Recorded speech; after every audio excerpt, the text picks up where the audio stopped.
Wife got pregnant while our best friend stayed with us, but I had a vasectomy and waited for proof.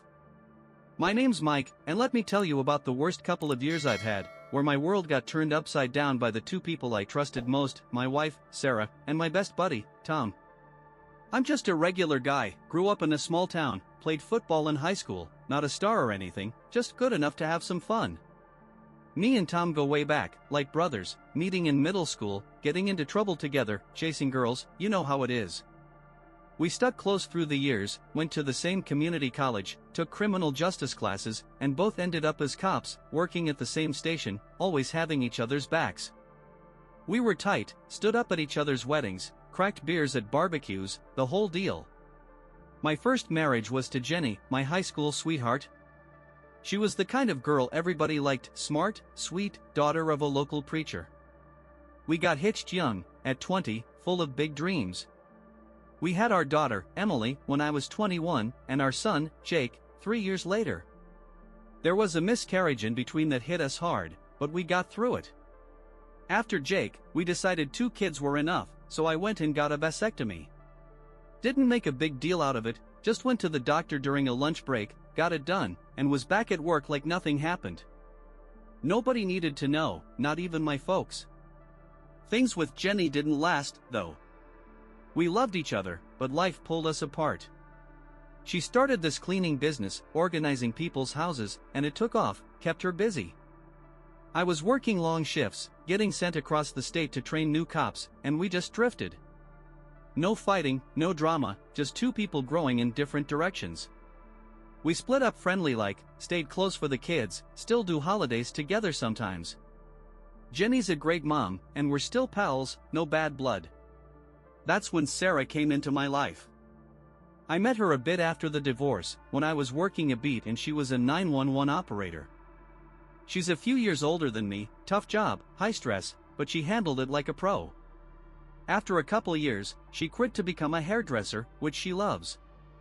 Me and Sarah clicked right away. She was a blast, loves motorcycles, hunting, all the stuff I was into.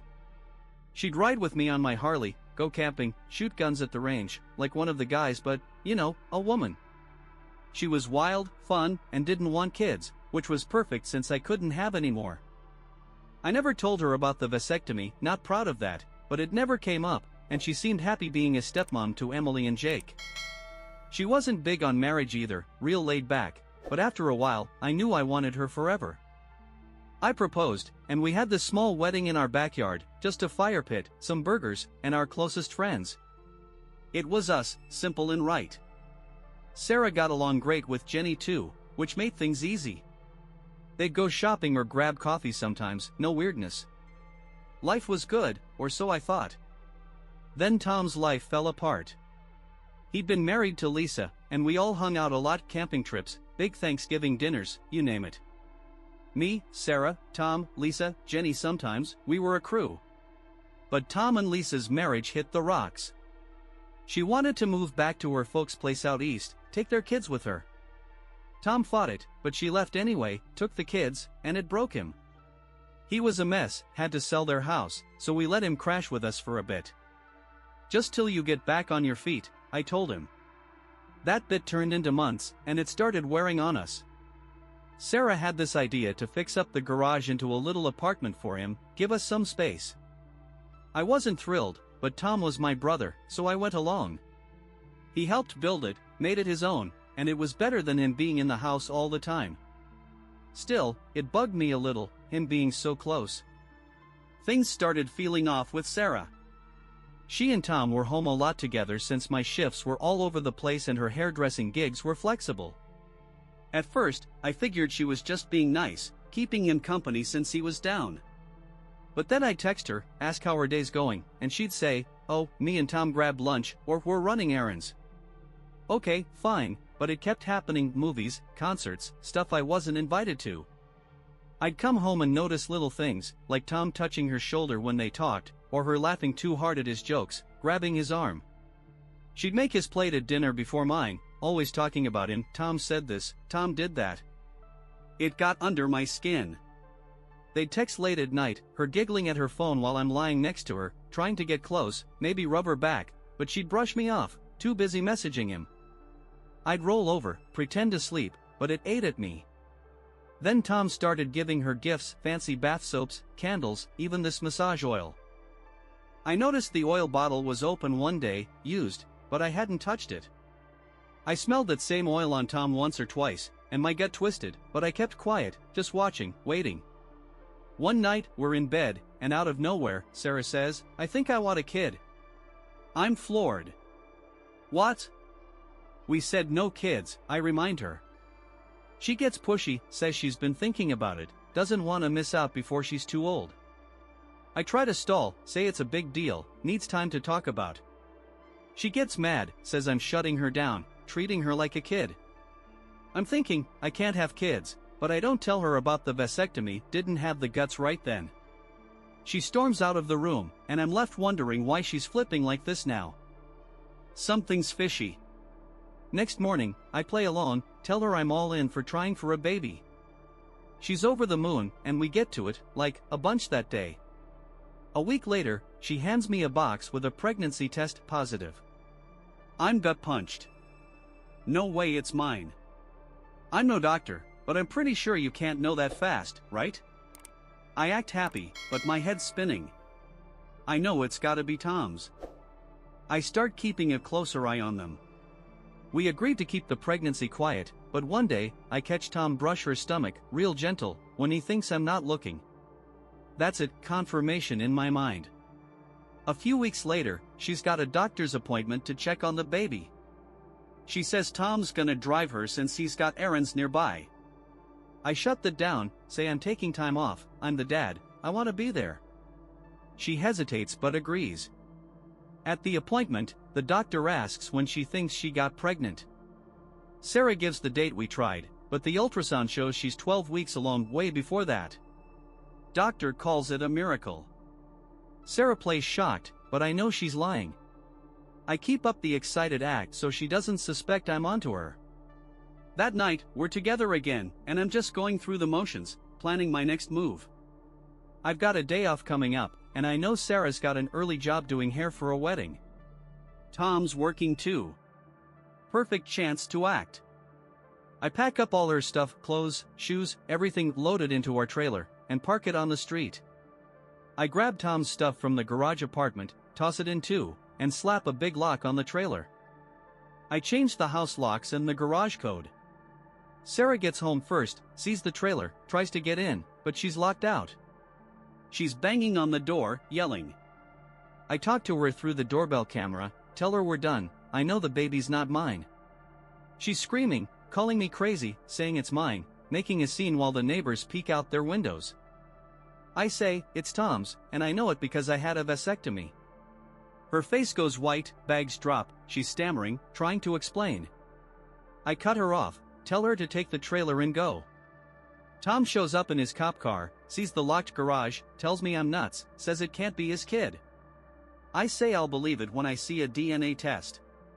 Later, I find out Sarah was on birth control for health reasons, switching brands when she got pregnant, convenient timing, huh?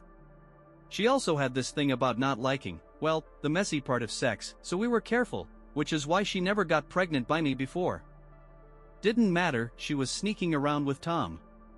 Divorce was rough, felt like a kick in the teeth, another marriage down the drain. Sarah got a paternity test, and yep, it's Tom's kid.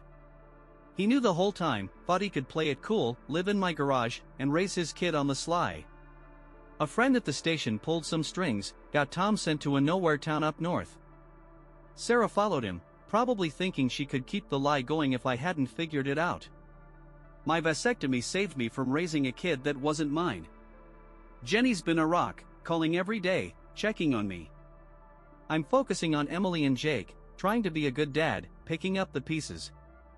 That's my story, but there's another one I heard that stuck with me, about a guy whose wife of 20 years broke his heart in a different way. I'm Jim, and I've been with my wife, Karen, since we were 14, high school freshmen in a little Ohio town. We were each other's first everything, first kiss, first love, you name it. We went to prom, picked the same college, got married right after we graduated. We wanted a family, so as soon as we had steady jobs, we started one. 11 years later, we've got 2 kids, a boy and a girl, a nice house, and were saving up to retire early, travel the world, live the dream. I thought we had it all. Then Karen's sister, Amy, got sick, lung cancer. Amy was her best friend, like a sister to me too, always lighting up a room. Karen was there for every doctor's visit, every treatment, but Amy didn't make it. It crushed us all, especially Karen. They'd shared everything, secrets, shopping trips, dreams. I did my best to help Karen through it, just being there, listening when she needed to talk. After about 6 months, Karen started coming back to herself. She found Amy's old journals, read them cover to cover, and it hit her hard.